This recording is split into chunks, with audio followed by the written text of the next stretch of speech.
New intro, boys. New intro. Wow. Liked that one.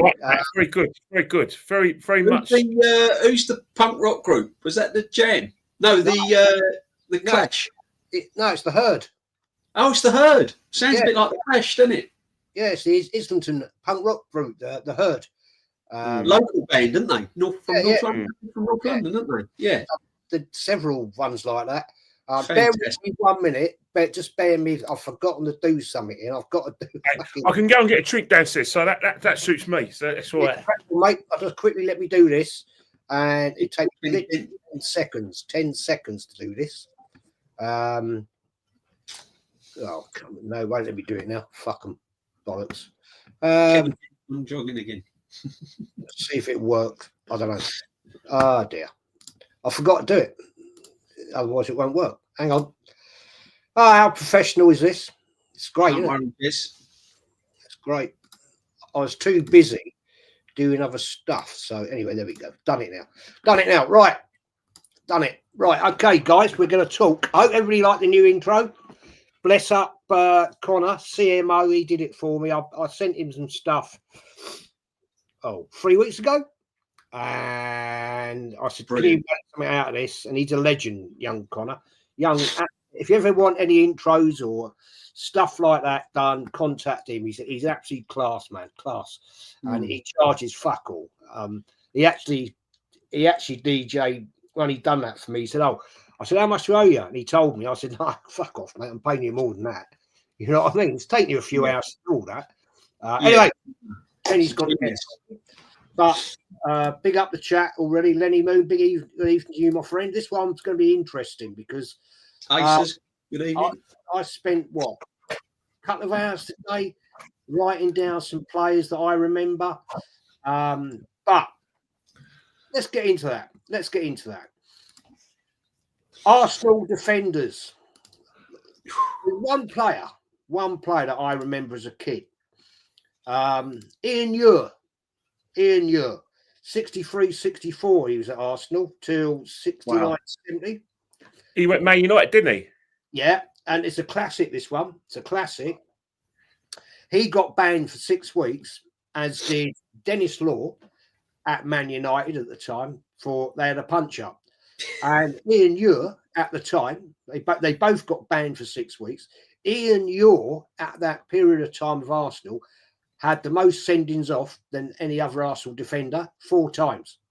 He got pinned. But, hey, there we go. So Ian Ure, I think I vaguely remember him at Arsenal, watching him, vaguely. It was really in my very early days of being an Arsenal fan. And tall, blonde, Scottish fella. I think we got him from Dunfermline or something like that. And he was a proper Arsenal. He was the sorry, Jez. I was just going to say he was the modern day equivalent to what you would call Psycho, wouldn't you? He was like the Stuart Pearce, wasn't he? He was. Absolutely. You know, I mean, I've seen clips of him looking through Arsenal as I do. I go through the archives and that, and he was a very, very aggressive defender. He didn't mess about. Hence his sending offs. Yeah, he was a very much like a player Norman Hunter. Leeds. Oh, bite your legs. Yeah, take your legs off, man. Big up SG, man. Thanks for your super chat as always. Show my respect to Jez by jumping on. Thank you, my friend. Thank you. Kenny, Ian Ure. He was not really. He's a big guy. He wasn't really, I would say, standout, but he was a great defender. He was a very good defender, and he was part of that kind of where I call it the quiet 60s, up until like 1957, 68. We were very quiet. We were very how do I say it? We were basically like Victoria Concordia Crescent. We didn't really trouble anyone, in that era. We had good players, especially Ian Orr in defence, but my memories of Ian Orr, obviously, is the stories I heard about his defending. But it was more like, you know, him going to Man United, the way, obviously he left Man United, and rightly so, because by that time Man United had won 2 titles in 65 and 67, and they won the European Cup, so it was a no-brainer leaving us to go there. But in terms of like Ian Orr, yeah, I've heard loads of stories about, you know, the fact he was very good organiser, Scottish international. Don't think he got the credit he deserved though, in terms of caps for Scotland. You know, and you can lay down that kind of door to Frank McLintock as well, who was Tony Adams before he was Tony Adams before Tony Adams. He was Pat Rice before Pat Rice. He wasn't getting recognition from Scotland as well, which I found, which was kind of the norm, because there was very much you know, North versus South divide. There was a lot of prejudice towards English players, Scottish players playing in England, and I think Ian Orr and Big Frank were, you know, like victims of that. But in terms of like their unity of Arsenal, I think he laid down foundations. He was a good servant under, you know, like, yeah, he was a good servant, and he started out. He came towards the end of the beginning of Bertie Mee, but he was a good servant for Billy Wright. Oh, right, yeah. Remember, Brent Wright managed from 62 to 66. So those are the times when it was a case of Arsenal were a solid team, solid, hard to beat, but really didn't do much in terms of like troubling teams and in terms of winning stuff. No, I mean, you just mentioned Frank McLintock, right? And another player I think we got to mention in there big time, Don Howe. Yeah, he's right back. Do you remember the old the first ever highlights game match of the day was Liverpool Arsenal in 1964?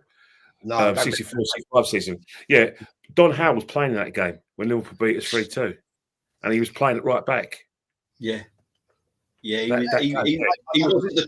wasn't the quickest of fullbacks, Don Howe, but he had a good football brain on him. He could read the game very, very well.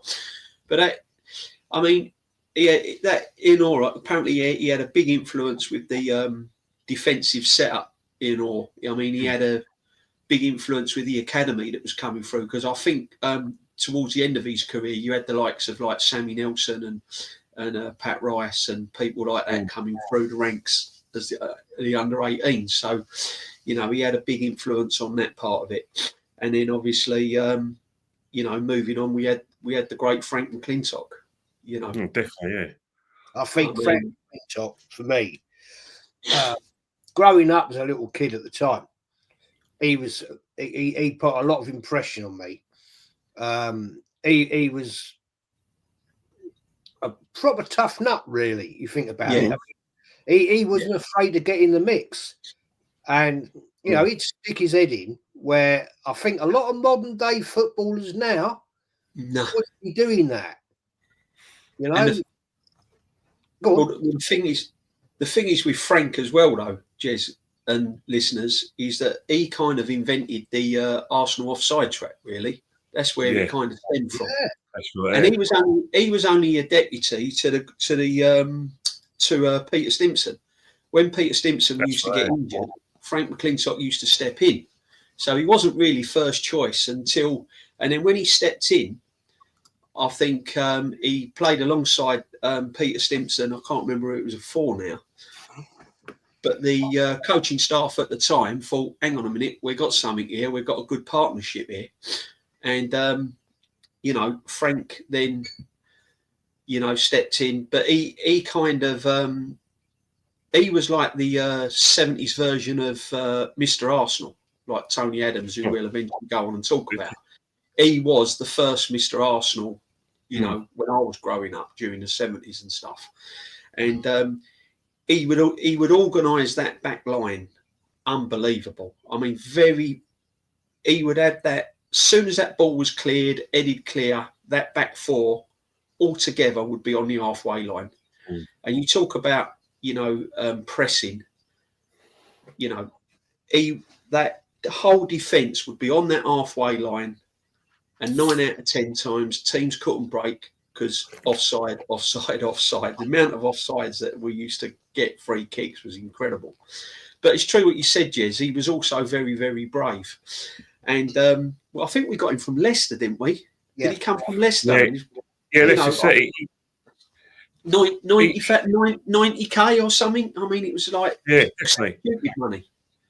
No Stupid. money, when you think about it, for what we got out of him. I mean, it's interesting you brought up there a certain player that I wanted to talk about, Peter Simpson. Yeah, I think very underrated. I mean, he didn't get was enough credit, Chase. well, 64, 65. He jumped in right at the start, right at the start of Bertie Mee's period of management.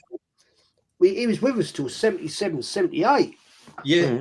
He was there. I mean, he was there a long time, but I don't think he ever really got the credit what he brought to the club. To be fair, he's an unsung hero. He started. I think he was from our under-18 setup. Yeah, he came through the gate. Well, I don't. What do they call it then? The youth team. Team. Yes. It wasn't academy, was he it? part of the youth team? Did the youth team won the FA Cup in '66? Was he playing for the youth team that time?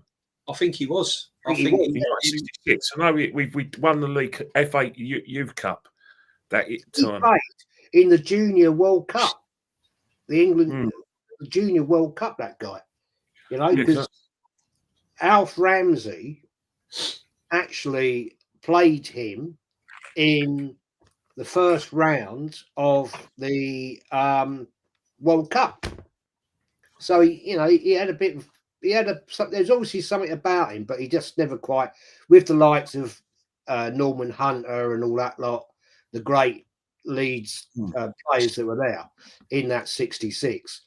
I think as a young man that he was, it'd been quite hard to break into that setup. But that England side, from 1966, he was preparing that team from 63, and there was and you think, Peter Simpson did get a look in, but you had a feeling that, let's not forget, it's a shame you didn't get through, because remember, Jackie Charlton was 31 when he made about 30 when he made his debut in 65. A year later, Jackie Charlton is playing in a World Cup final, and he's part of the England setup for about a good 4 years. So it was one of the cases where he's very unlucky for a player like Peter Simpson that he stumbled across Jackie Charlton, who was around for years, but never was always seen as Bobby's big brother. But in terms of like big Frank McLintock, he wasn't tall, 5'9". But again, when you think about the situation, the defending that I was brought up with.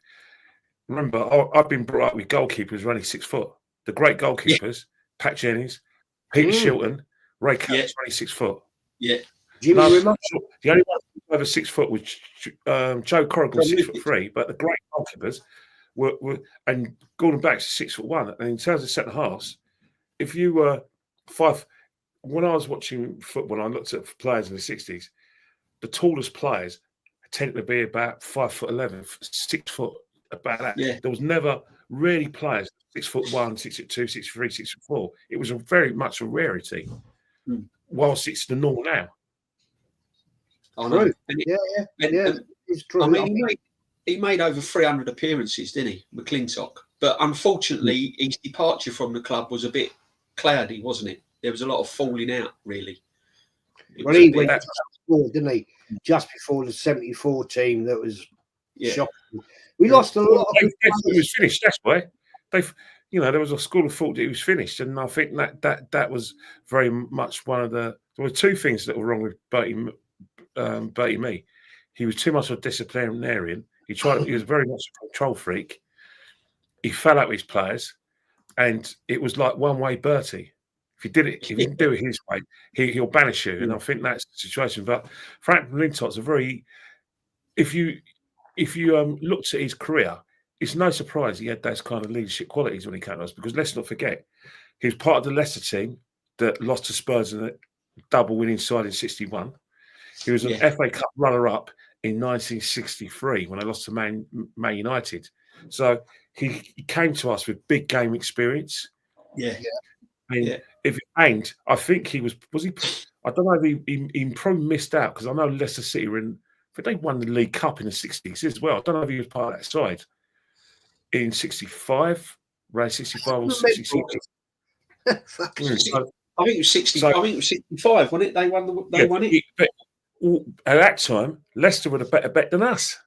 Yeah, they were a better team than us in terms of like the players they had and the impression they were making in the first division, getting themselves into big cup finals, winning the League Cup, and obviously they would have been if contenders playing Europe when we were never the ones. So it was a massive, massive find to get him at the club with his big game experience. It was. There's good comment there from Prone. You'd not see David Seaman playing in the midfield. Didn't have to because he always had a strong back line in front of him and a strong midfield. He didn't have to. No, that's fucking facts, that is for sure. But Abby Chips, man, thank you very much for your super chat as well. Evening, lads, even to all the panel, everything. I mean, there's another one that I think was underrated. Guy that was here 69-70. I think he left 73, just before the 74 capitulation. John Roberts. Yeah, Welsh boy. Swansea lad. Swansea lad. Right. Yeah. Welsh. Didn't have many Welsh defenders around. No disrespect. It was very heavily into rugby at the time. They had a fantastic rugby set up, didn't they?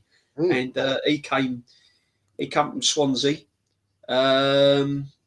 He's no longer, I think he passed away quite young, didn't he? John Roberts. I think he's no longer with us, is he? Bless him. But again, he was another solid defender. Again, wasn't very tall. Very, very good across 10 yards, though. Very, very good across. He covered a lot of ground very quickly. And apparently, looking at quotes from defenders that played with him, said he was one of the cleanest tacklers. He thought Bobby Moore could tackle cleanly. John Roberts could tackle really clean. Very rarely see him on the floor sliding around or everything else. It's a football brain. It's a football brain. If you've got that, exactly. You don't have to stop that. Positioning. Very good football brain. And then it's the timing, isn't it? Your timing. When you read the game, you read what the player's going to do, and then you make your move rather than going. You know what I mean? Which that's what old Robbo had. I mean, he was quite a good, a very important defender for us at the time. So I mean, there's another one I'm going to come on to, which he was a legend to me in my younger years. But Future Shock just been in an argument with the Twitter mutant. Well, most of them are mutants. He doesn't believe I went to Ewood Park for Wenger's first game. Mate, you ain't got to prove nothing. Look, these people, he's probably 14, 15, doesn't even know what Ewood Park is, Blackburn's ground. Yeah, don't worry about it, my friend. He ain't on a Jack Walker either. We get it all the time. We're still got mutants that said they was there in '89. Yeah, what the 200,000? And they come from a very, very big. And they come from a very, very big channel. Yeah, Crown. I'd love to. There's another one. There's one. She was there in '89. She got. Apparently, the Liverpool players brought her a bouquet of flowers. I was on that show, Kenny. I was on there. Unfortunately, I wasn't. Ripped her a new one. How'd you manage that then, love? Because it was the Arsenal players that brought the flowers on. No. I got the flowers outside the ground. Oh, waffle. Whereabouts were you in the ground? Well, I can't remember. I was seated. Oh, you in the Anfield Road end then, were you? And I can't remember because it's all fucking terrace, you melt. But there you go. Never mind. Super chat here from Chichandra. Thank you, man. Be up, lads. Who do you think win the Champions League? Well, won't be Arsenal. Liverpool. Actually, I think Liverpool win it. No, Liverpool get together, keep all their players fit, and keep most in cotton wool. They win that Champions League easy. You can clip this. Atletico Madrid are going to knock out Real Madrid, and they're going to go all the way. Do you reckon? Okay. Yeah. Okay. Do you think we'll beat PSV? Atleti's gonna win the Champions What League. about us against PSV though? What do you think's going to happen when we play them? We're going to go there and we're going to go in the first leg. We're going to go away from home in the first leg, lose 2-0, and we're going to draw at home 1-0 and go out. That's about right. That's about right. Sounds about right. We've got nothing, Kenny. There's nothing there, mate. There's no strike force. There's nothing there. No. There's nothing. Well, their game plan is going to be a pretty solid game plan when they come to us. Because if I was their manager, if I've got any semblance of a lead, I'll just say, look, Arsenal have the ball, and we'll just clip you on the. All they've got to do, all they have to do at home, they know we've got no strike force. They know we're not potent going forward, so they can get the job done at home in the first leg. If they get a 2-0 lead in the first leg, either 3-1, 2-0, they know they can come to the Emirates and stink the place out. 100%. And that's what's going to happen. And we can't put down low-top teams, man. Seriously. Yeah, right. Can't do it. Galen, thank you again for your super chat. Big up, Jez, Kenny and DJB.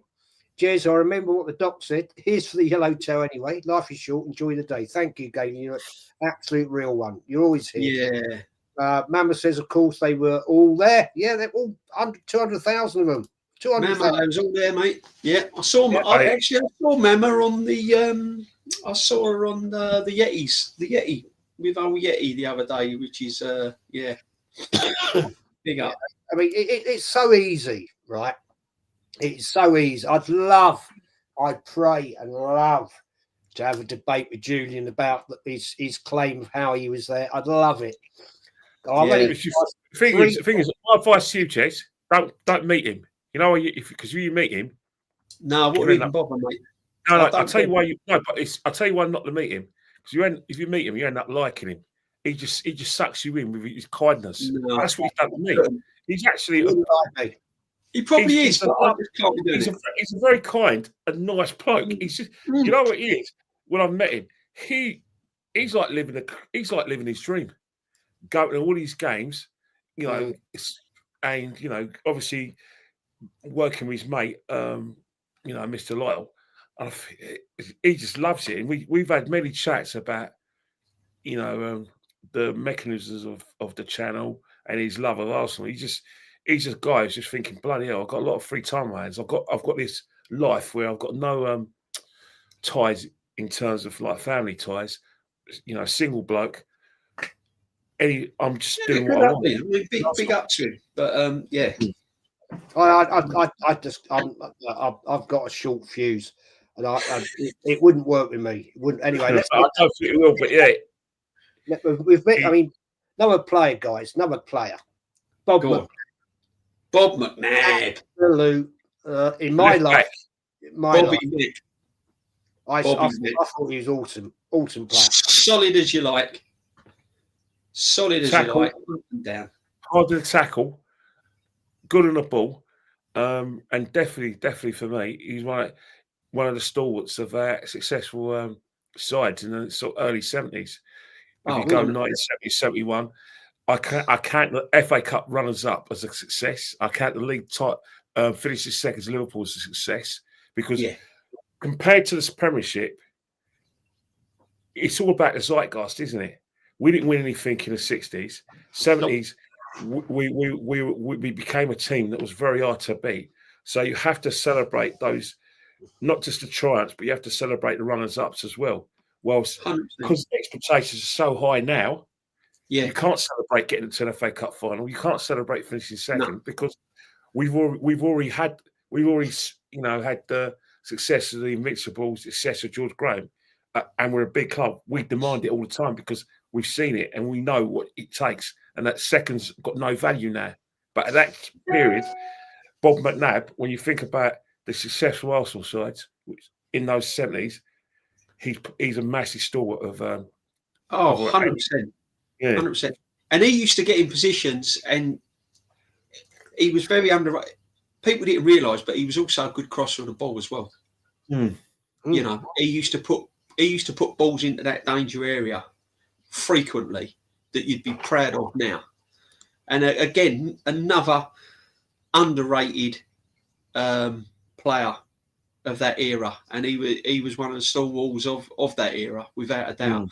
And this is what Arsenal's been built on, guys. You know, we're talking about these greats, but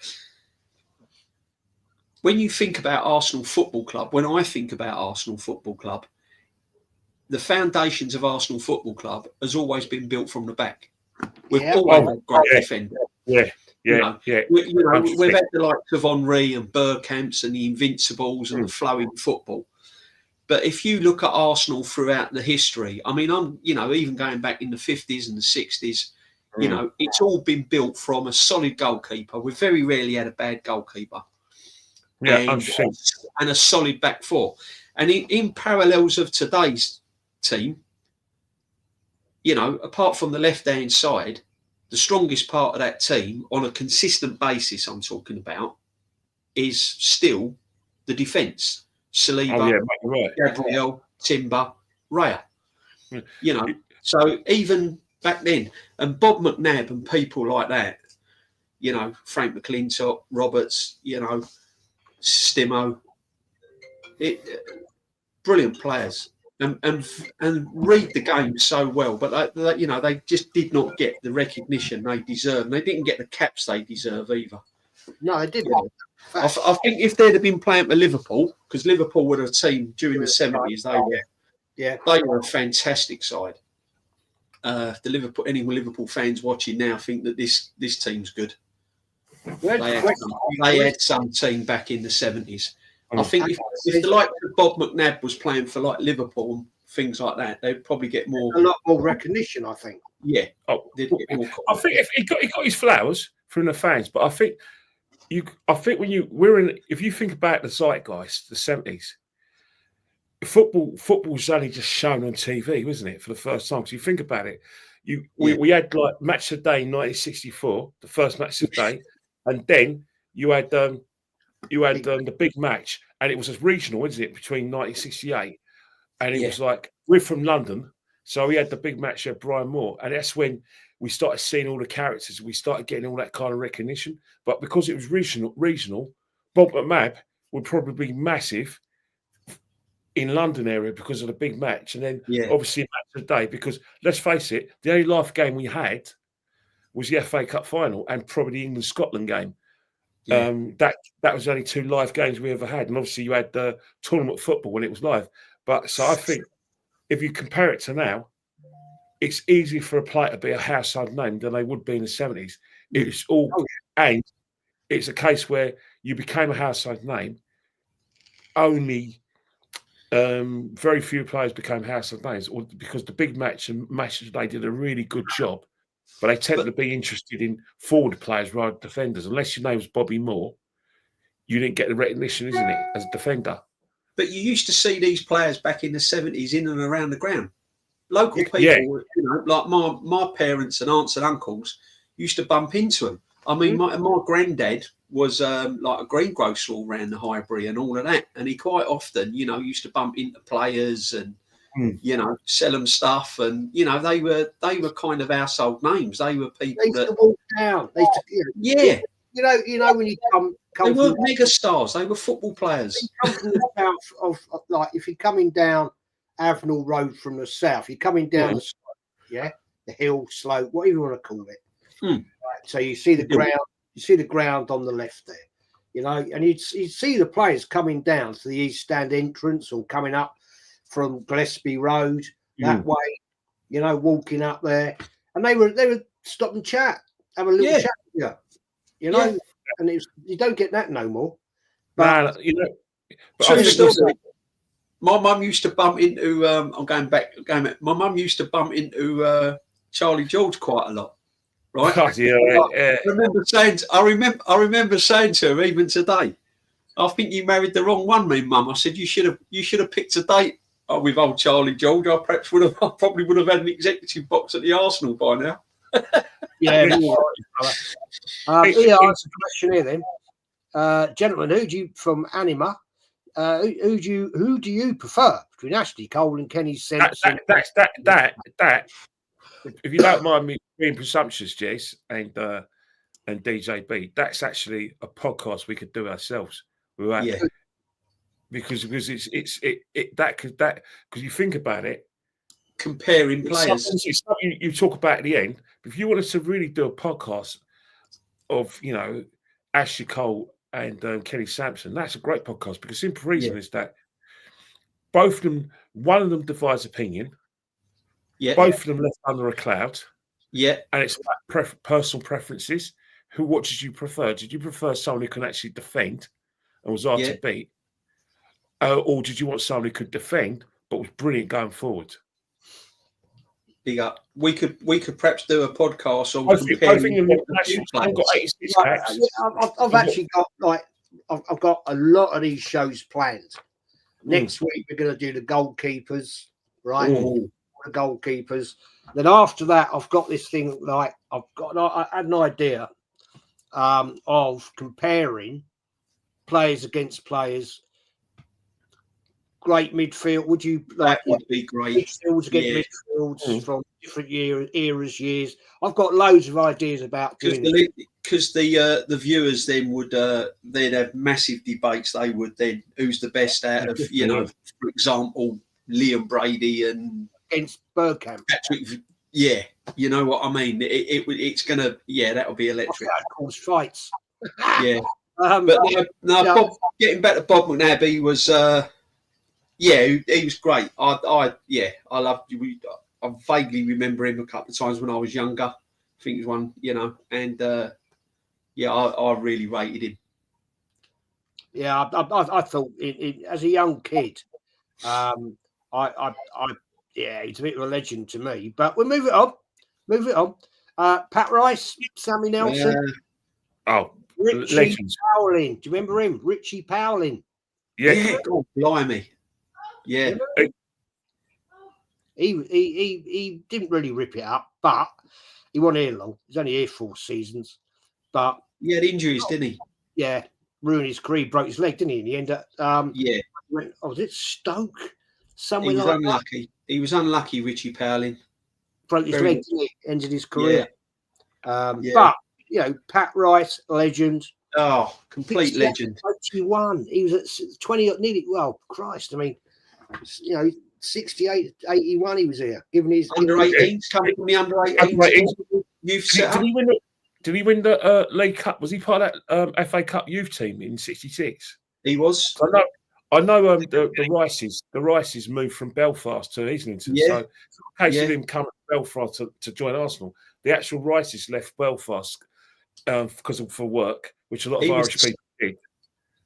He was just, Arsenal had a massive Irish base, didn't they? I mean, they had. I mean, Pat Rice is the most memorable one, but I mean that under 18s. He come from the youth setup as well. He went local school in Islington, didn't he? He went to local school when he came from Belfast, because the whole family came over. Because his brother used to be a bit of a tout out, so we're the old Ivory. You couldn't miss him. And he loved the Arsenal, Pat Rice, didn't he? He absolutely loved the Arsenal, and I think that's why he goes down as a legend. To me, I'm going to be a bit not controversial, if you like. He wasn't one of my favourite fullbacks. To me, I think it'd be unkind if I said he was overrated. He wasn't overrated. I'm trying to think of what. He was a solid Joe, though, wasn't he, DJB? He was a solid Joe. And he was solid Joe, but he didn't. He was a captain. He didn't excite me. No disrespects to Pat Rice, great player, legend, complete legend. And he was solid, though. He was solid. Yeah. If you think about Dennis Howe, I like. He got the 4. He got to the Cup Winners' Cup. Oh yeah, you can't knock him. 100% knock him. But you think about it. He was part of our Renaissance in the early 70s, and he was part of he actually saw us through to 1980, where we benefit from a good youth product. 100%. Youth product from players coming through. He also was the pioneer for the 7 Irishmen we had. Remember the 7 Irish players we had in under 10 mil, and he was the leader of that pack. Yeah, I mean, he was. Yeah, I mean, he was another Mr. Arsenal, wasn't he? He loved it. And he still, he loves the club, and he wasn't one for bombing forward, was he? He played. He was steady Eddie, wasn't he? Steady Eddie. You know, you knew exactly what you knew what you was going to get. Yeah, and I think that's what I'm trying to say. Me personally, he did not excite me, but I admire his sort of 8 out of 10 every game, if you like. You know what I mean? He was steady. He was at Dennis Irwin, wasn't he? He was at Dennis. He was. Yeah, I was trying to think of it. Dennis Irwin, yeah. He was our Dennis Irwin, 100%. Question here from Pixel Pioneers. Big up. What is the biggest league we have ever catched up to win the league in our history? 10? Was it 10? 10? Well, yeah, we had games in anecdotes, didn't we? Yeah, we had three. We had 3 games, 2 free games in end. Yeah. If he's trying to live in hope of today, the young man, get it, hoping that we can catch up 11 points. If we'd have had a couple of strikers that were prolific, we just haven't got the strike force. Unfortunately, you know what it is. I think the damage is done from the first game of the season. We haven't been playing well. We haven't looked like champions. No, I said it yesterday. We've been punching above our weight all season, in my eyes, to be honest. True. We're playing out of memory. We're playing out of memory. Let's move on to this one then. Let's move. We talked about Sammy Nelson, Richie Powling, Kenny Ken, Willie Young. Oh, Willie. We got Spurs, innit? We got him from Spurs because he came to Terry in the 70s, innit? Around 76. Willie Young. To be honest, Willie Young was one of those players who had a dirty streak with him. You know, he took people out. Every time people talk about Willie Young, you can't not think about the professional foul with Paul Allen in the 1980 FA Cup final. When Paul Allen, that is Willie's trademark, isn't it? Remember, he's going at goal. He basically only had Pat Jennings to beat, and the whole country, apart from Arsenal fans, wanted 70-year-old Paul Allen to round Pat Jennings and make it 2-0 West Ham. And Willie Young wasn't having any of it. I was surprised he stayed on the field for that. That was like one of the, you know. And can you imagine the irony of it? 5 years later, same tackle by Kevin Moran on Peter Reid. Yeah. And he gets off. Yeah. But George Courtney, 1980, gives the money a yellow card. I can't believe he stayed on. Two professional fouls. One gets sent off. The one in 1980 is a yellow card. In that football, future shock. I think we got him from Aberdeen. From Aberdeen, he was from Willie. He came to Spurs, didn't he? Came to Tottenham. He came for Tottenham. Yeah, but originally he was at Aberdeen. He was at Aberdeen boy, wasn't he? Another Scotsman, and I think we all thought, oh, here we go, Scott. You know, I think we thought it was going to be another Frank McLintock, but I'm surprised he got the amount of games he got. He played a lot of games. For considering he was good in the air. He was very good in the air. No matter what you thought about him on the floor, in the air, aerial battles, Willie Young was the man. He was a love bastard. He was a big love. He was very much Gordon McQueen. Only Gordon McQueen was better on the floor. He was that's good. He was shocking. Serious. I mean, no disrespects to Willie. He done his best, and he was good in the air, and he did head a lot of balls away, but no. We're going to come on to some absolute legends in a minute. Question from Future Shock. Didn't Ashley Cole captain us for a bit? Or am I lying here misremembering? I don't remember him as captain myself. I think he was getting groomed for the captaincy. But the fact is that if you really want to be honest about Ashley Cole and you took off the anger, when the anger subsides, he did the right thing to leave us.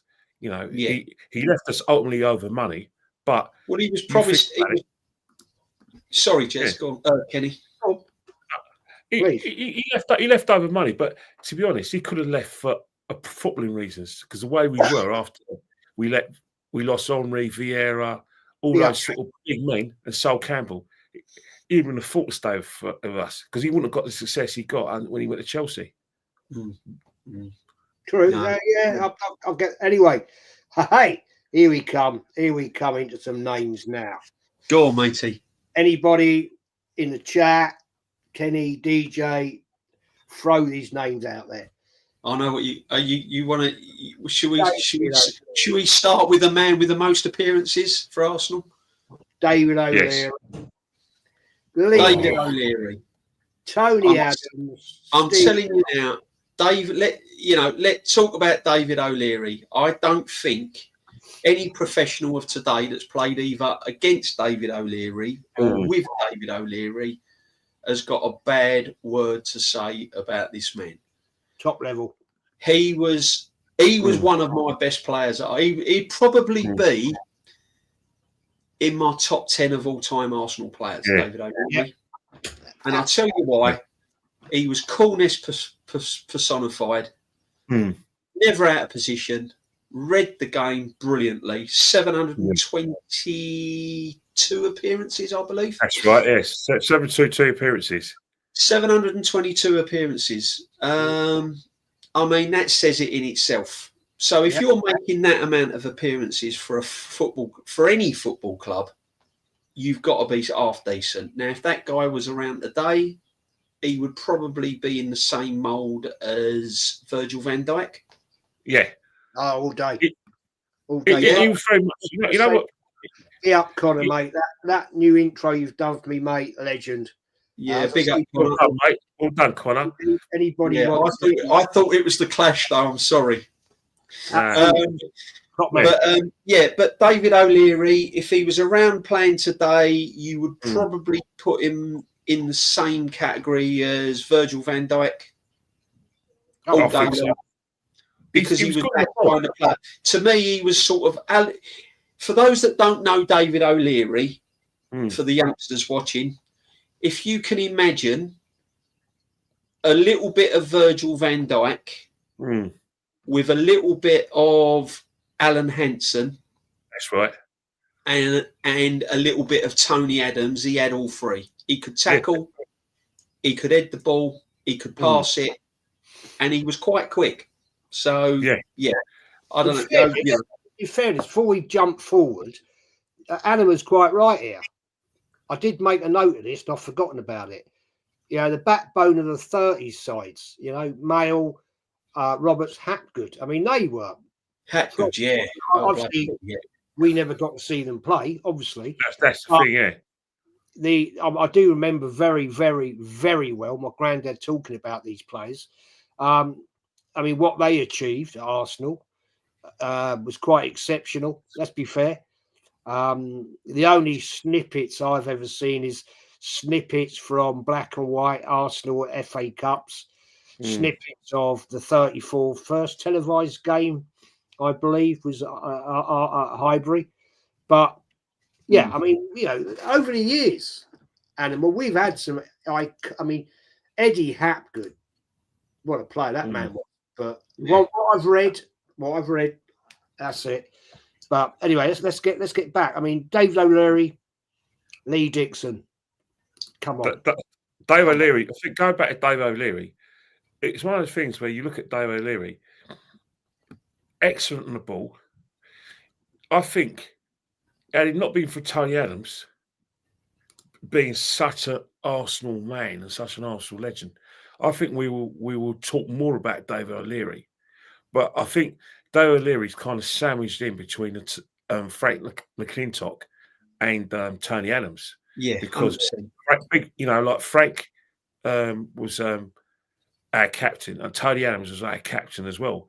And you always associate leadership with if you watch football in the 70s and you lived in the 1970s, then obviously you look at Terry, you look at Frank McLintock and said, that's my leader. If you're around my era, it's Tony Adams. But David O'Leary, before Tony Adams came to the team, was one of the best players, best defenders in Europe. Oh, he was quality. And the other thing about David O'Leary was very unlucky. At international level, Jack Charlton was one of the worst things that happened to David O'Leary, because you remember he was suspicious of people who were good in the ball. So when you talk about Franklin McLintock not getting the games he should have got for Scotland, where David O'Leary didn't get the games he got for the Republic of Ireland, when Owen Hand was their manager, he was playing alongside Mark Lawrenson, both great on the ball. Jack Charlton had the audacity to pick Mick McCarthy before David O'Leary. That's an insult. And that's why I've always been a bit suspicious of Big Jack. But David O'Leary, when you think about it, actually born in Stoke Newton. Yes, he was. Yeah. But went back to Dublin, came back in 1973, made his debut in 1974. Guess who was marking? Joe Jordan against Leeds. Joe Jordan, I remember that. And Joe Jordan took out his false teeth and made him look even more scary. Yeah. So you can imagine Joe Jordan O'Leary just wasn't flustered at all. Not at all. He could read the game superbly. And he won medals under George Graham as well. Like, he did. If there was ever a player that you wanted to have that late success or a league championship medals, it was David O'Leary. Oh, the fact that 87, him and Tony Allen was at the back when we beat Liverpool. 89, he played in part of the back three that game. And 91, made sure that he got a medal as well. And you're thinking, and believe it or not, he got medals when we won the league, the FA Cup and League Cup in 93 as well. He got medals as well. So he did, yeah. Sheffield Wednesday. Yeah, he did. Yeah. Very Wednesday. true. So you remember that. But 720 appearances, a leader, but a quiet leader. He wasn't a shouter as such. He wasn't the sort of person who would grab you around chest. He was a very calm man. The only problem I've got with him, he's a Tory, but it's not a politics show anyway. But apart from that, excellent player, one of our best ever players. He'd be in most Arsenal fans' top 10, I would imagine. I think he'd be most old school. I think the thing is, DJ, a lot of modern day wouldn't even know who he is. No. Exactly. Yes. Well, that's hopefully they're watching this and they can go and see some YouTubes on him. There's some of the streams you've done over the last month. There's a couple of youngsters. Jacob was here a minute ago, and he said, "I'm learning so much from you boys." And that's what I do this for. That's what we do it for. Exactly. That's what we're here for. Pipe it. We tried to promote it to get people to realise there was an Arsenal before Arteta. You know what I mean? There was football before all this kind of, glam and glitz and social media and everything else. I mean, what you've got to realise as well, the players that we talk about over the weeks is, nowadays, I played football, I got to sort of and when we touch on Tony Adams, I will tell you a true story. But what you got to realise, back then, tackles used to go in. Yeah. You'd get sent off now. You can't tackle anyone now. No. You talk about all these brilliant goal scorers and all that. It's because they haven't got defenders that are allowed to tackle them.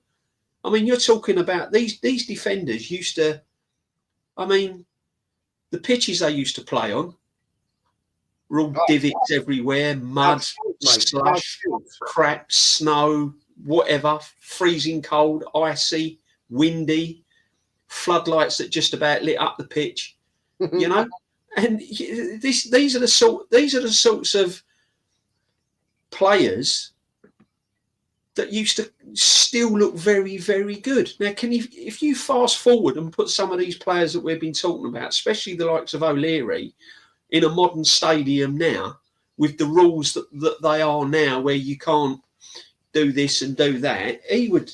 I told you, he would be like Virgil van Dijk. He would be in that mould, without a shadow of a doubt. I agree with it. I totally agree. It's a different time now. The footballs. No, let's not get into footballs. Let's not talk about bloody footballs. No. Elite panel. Thank you, mate. have we won a European trophy? Well, we did in the past, European Cup Winners' Cup and the Intercity Fairs Cup, 1970. So we won 2, and that's it. We're not great in Europe, and that's been another day. That's a show for another day. But yeah, I mean, okay, here we go.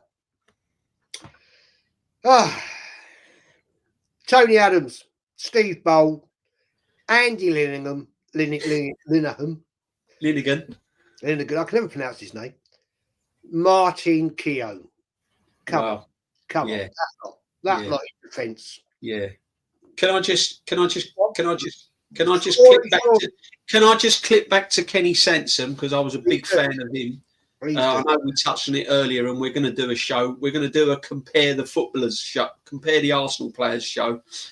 But I will say about Kenny Sansom, when he come from Crystal Palace, just over £1 million. I loved him as a fullback. I thought he could defend. So I'll just throw that in there.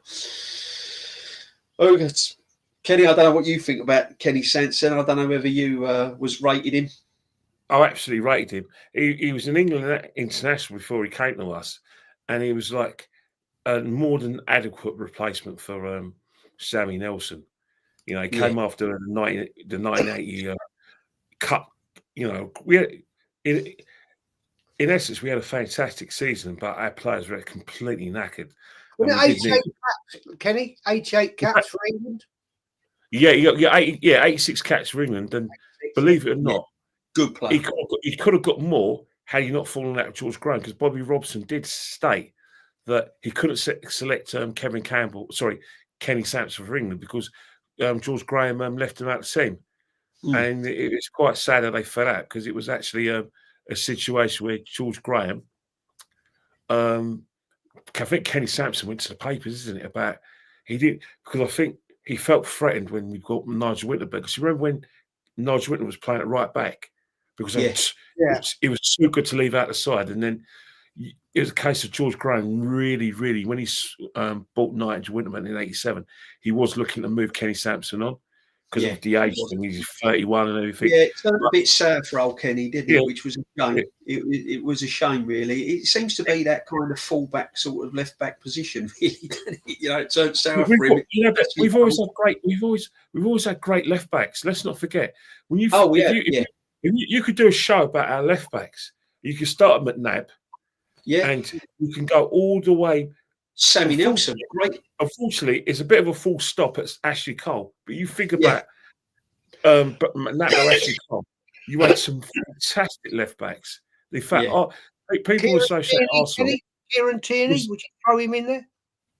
Unfortunately, Mick Arteta has made his position untenable, because Mick Arteta, has changed the way left backs play. He clearly does not like the traditional left back. So as much as we want to improve him, we can't, because he hasn't really done. If you want to talk about the lockdown FA Cup, you can. But to be honest, the season afterwards, the injuries, and then Shevchenko coming to the side, you can only just give him a footnote mention. No. 10-4, we're going to talk about. I've got loads of these shows coming up, loads and loads and loads. We will talk about cup finals, the build-up, what happened in shows coming up. At the moment, we're just going through the build-up of the players. Then we're going to do shows about comparing player against player in certain positions, midfields against midfields. Next Tuesday, we're going to talk about all the goalkeepers. Wow. So there is going to be loads of this coming up. Loads of it. And I've got the two best people on YouTube here to talk about it. There's no question about that. So look forward to it, because it's going to happen. Francis, social media has destroyed the sport. Very true, in my opinion. Keown will always be my emotionally favourite defender, but Adams was just like... Adams. Tony Adams. Right. So let me tell you, Tony Adams comes from my neck of the woods. He went to a school just down the road, secondary school. And believe it or not, he was my captain for my local district team. And he was centre half there, and Steve Potts used to play in midfield. I knew Tony Adams' dad. Tony Adams' dad was well in with the scouting lot, so Adams was always destined for Arsenal because his dad was well in with the scouting setup there. And also Tony Adams, a very quick story, he used to run a Sunday morning football team called Cannon Athletic in the Essex Echo League. And I used to play for a Sunday morning football team, and they was in the same league as us. And when Tony was a little bit off the radar a bit for Arsenal for being a naughty boy for one thing or another, or recovering, he used to take he used to coach his Sunday morning football team. And I used to play against his side. And Martin Hayes, his brother, used to play for him. Oh, really? So, yeah. So just a quick story. But anyway, Tony Adams, what can we say, guys? Absolutely incredible. Incredible. But he was, how can I say with Tony Adams? Solid. You know, everything was 100% with Tony, wasn't it? Everything was 100%. As soon as he committed himself, he gave 100%. I never see him come out onto that pitch and not go off it. I'll give him 100% to this football club.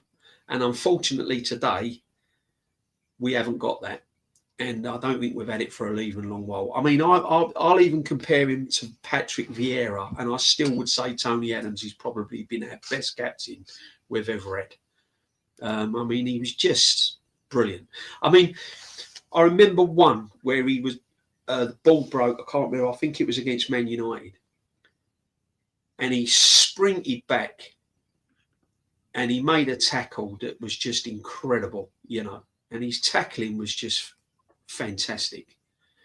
And he took a lot of stick early in part of his career, didn't he, from the away fans with the donkey chants and all of that. The Adams and all that, yeah. Yeah, you know, and he took a lot of stick from it. But yeah, I mean, and when he scored that goal against Everton, you know, when he smashed it, when he broke through and smashed it and broke the back of the net. I mean, that just epitomised what he was all about, really. Just incredible, right? Yeah, read the game, brave, put his head there, boots flying around. You could never intimidate him. I mean, you know, when he used to come up against like the likes of Roy Keane and people like that, they knew they'd been in a battle. There was a lot of players frightened of him, to be honest, because he was solid. Do you remember Roy Keane saying, it was when he'd retired from football, it was when he was, I think he was managing Ireland at the time, and he said one of the worst players you could ever play against was Tony Adams. He was 100%. An animal. 100%. But he was animal, but he was clean with it. That's the thing. Yeah. People don't give him credit for that. He was a very good tackler of the ball. Very, very good in the tackle. And his organisation skills, will say no more, you know, the famous offside and... Yeah. And again, you know, people that played under him, the team that he captained, you know... Have you ever watched that film, The Full Monty? You know, the male stripper. Yeah. That was from, yeah. And they're all going like the bloke. He said, "You're out of step. You're out of step." The Arsenal offside, wasn't it? And he goes like doing that, and they, and everything. Yeah. Goes, yeah. The black Scouser guy, he's a great actor. Can't think of his name. And he goes, "Well, that's easy. That's the offside. That's the Arsenal offside. That's Tony Adams." Absolutely. I mean, he did make mistakes, Tony, like all players do. All great players make mistakes, you know, your Maldinis, everyone make mistakes. But he'd never shy away, you know, he would never, you know, he'd always come out and put his hand up and say, well, you know, I got that wrong and all of that. And then the next game, you knew he was going to come back even better. But don't know what you thought about him, Kenny. You didn't rate him, did you, Kenny? Oh, no. Tay Adams is a very interesting character, because you think about Tay Adams, everyone associates him with the George Graham era, but he was actually given his debut under Terry Neill when we lost 2-1 home to Sunderland in '83. He was.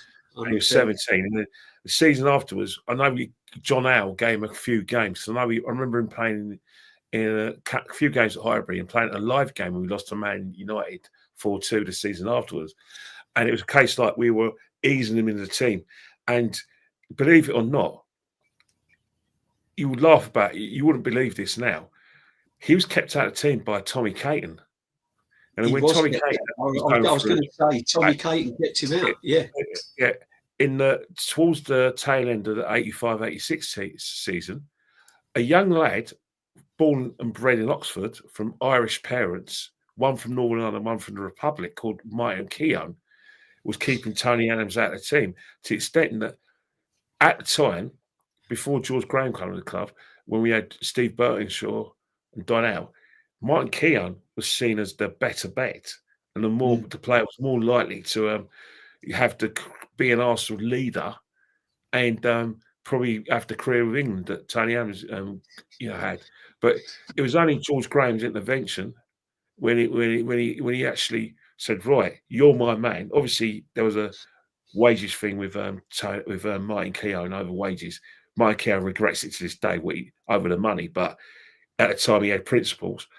That 86-87 season, that's when Tony Adams' Arsenal career took off. But he was introduced, but it was like he wasn't entirely seen as a better bet. In fact, Chris Huggy White, a player with Chris Huggy White, I'm going to get onto him. Chris Huggy White was seen as a better player, was seen as a better prospect than Tony as well. Although Huggy had about 3 or 4 years than Tony, but that was another player that was keeping Tony out of the first team. Yeah. And do you remember Tony's debut? There was a lot of Arsenal fans, or the majority of Arsenal fans, thought, "Oh no, what is this?" Because he was a bit languid when he'd spoon a couple of balls up in the air when he'd shin and then he'd get caught out of position, and we're thinking, "Oh no, is this like another Willie Young on the cards here?" I remember his debut, and it was like, "Oh my God, what's going on here?" And then he did. I mean, Keown, he wasn't really, as you said, he wasn't really first pickings. He had to work really hard. He had to really work hard to convince the Arsenal faithful and the coaching staff at the time that he was the main person. It was pre-season, wasn't it? Pre-season 86-87, when George first got the games, that you kind of knew. Because remember the first game of that season, 86-87, we played Man United at home. Tyree Nicholas got the winner, and Tony Adams was alongside David O'Leary as the centre half. And that's when you knew Tony Adams was our man. But when you looked back Tony Adams defending, believe it or not, that season, Tony Adams was more known for the fact that he was bossing around players who were 10 years older than him. But his goals, let's not forget he scored goals. Very good ones as well. He did score goals, but he weren't Arsenal's top defending goal scorer. No, he wasn't. But that season, I associate Tony Adams more with his goals as much as his defending. I want to hear this because I don't know the answer to this. DJ? A lot of people might not know this, but a player, Lauren Koscielny, was Arsenal's top defending. 22 goals Koscielny scored for Arsenal. Makes sense. Wow. 22 goals. Yep. Lauren Koscielny, thanks. You remember his goal against Newcastle? That overhead kick against Newcastle. Yeah. We could do with him now up front, couldn't we? Arteta would probably play him as a striker. But Lauren, but I mean, I know he's further down the line. There's a few more defenders to talk about, Jez, but I just thought I'd throw that one in there, my friend. Yeah. Lauren Koscielny, he's 22 goals, and I think I think Gallas has got 13 or something, but 22 goals, Lauren Koscielny. And Gabriel, if he carries on, won't be too far behind, I don't think. I think so. I have to remember that for a quiz. That's going to be a quiz question in about. But no, what can we say about Tony Adams? I mean, I just wish we had a captain like it now. There are two Tony Adamses though. Remember, you got to think about we talk about Tony Adams under George Graham. But the thing about Tony Adams, and that's why he'll always probably get the respect from Arsenal fans, is the renaissance after he came out and owned up to being an alcoholic.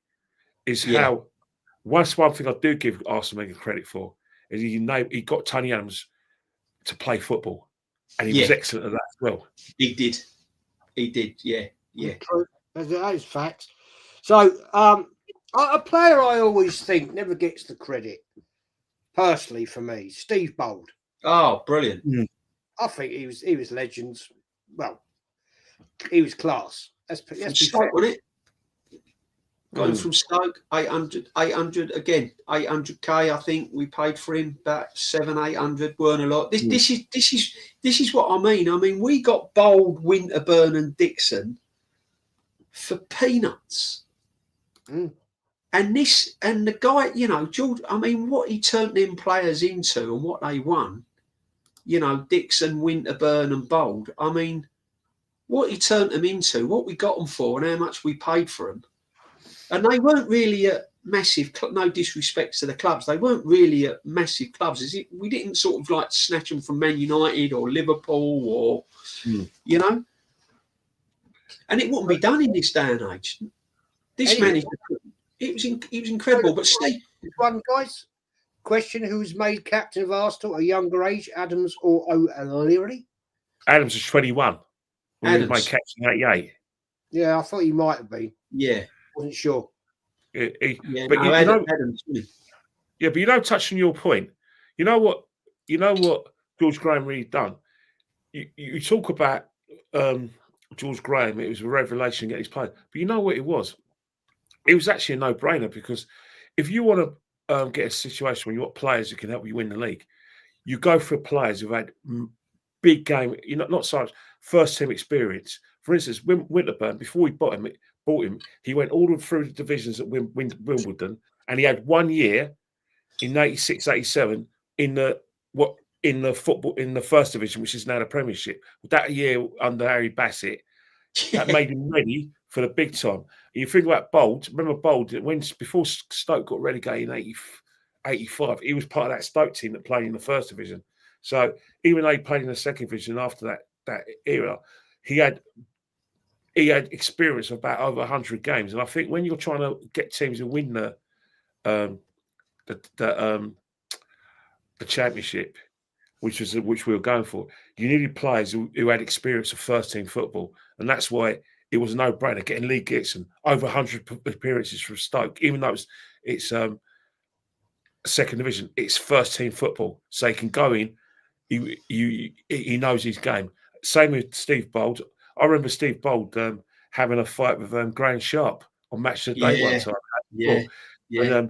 When he got a slide tackle for Trevor Stephen, and he hits Trevor Stephen in the face, and all the Everton players went in there and defended Trevor Stephen. That's how much experience he had, and that's where George is the master. And I think Arsene Wenger went away from that, where we always cried out for players who had first team experience. So when he came to Arsenal, they didn't have to make a transition into the way we played. They knew the game. And Liverpool used to always do it under Bob Paisley, Kenny Dalglish, and obviously Bill Shankly, where the players they bought would have played over 150 or 200 games. So when they came to Liverpool, that's it. They were good to go. They didn't need to be told how to play football. No.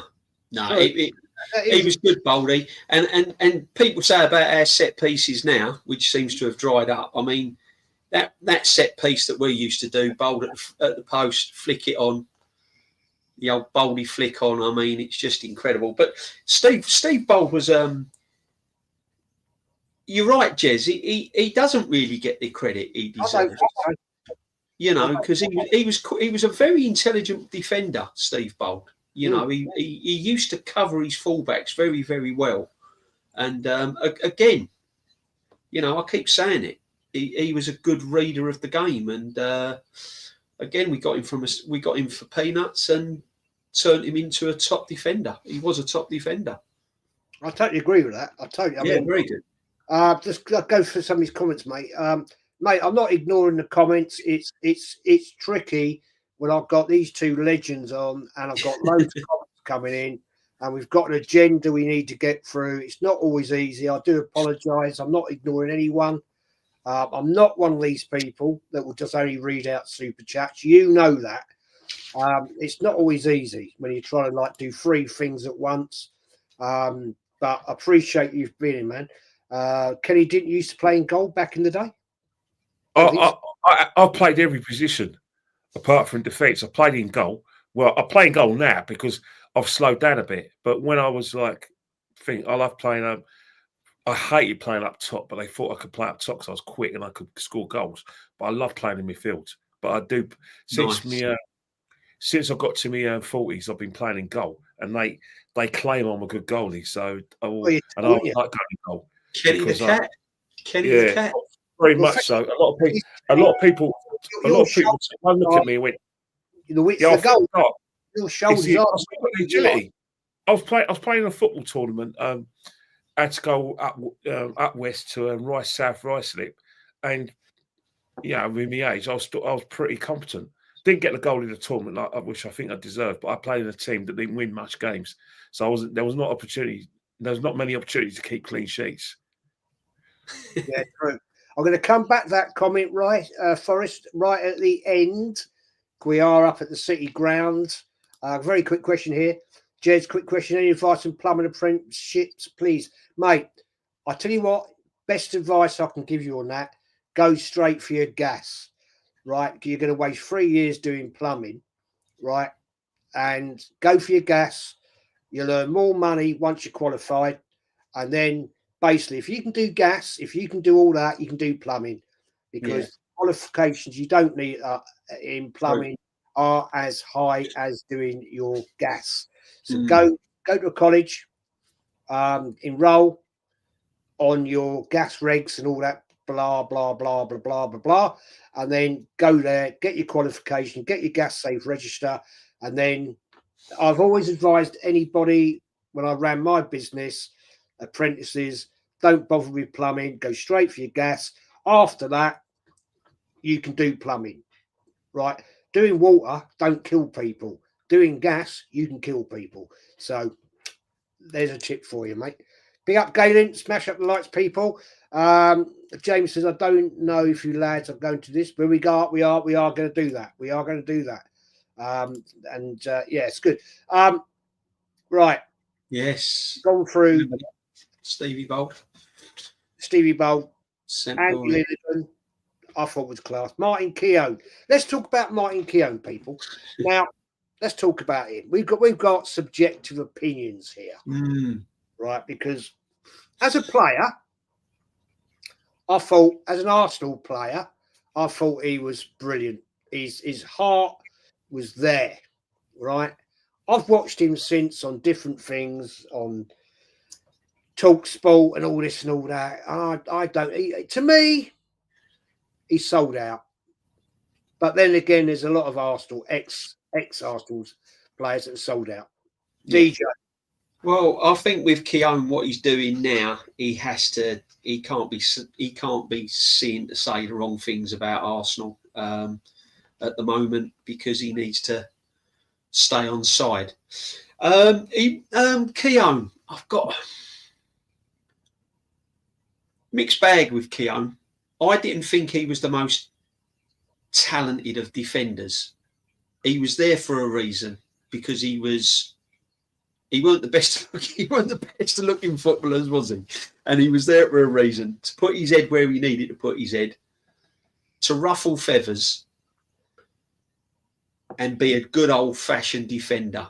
He weren't really good on the ball in my book, but he was there to do a job, and he done it very, very well. I mean, all credit to him, Keown. He was there as basically a stopper. He was a bit dirty, but as you said, Jez, he wore his heart on his sleeve. He gave 100%, as they all did then, and he was the perfect player to have in defence as a manager. Yeah. Now, if you said to him, go stand by the corner flag and kick it all day, that's what he'd do. You know what I mean? There'd be no why, to captain that player, you on him.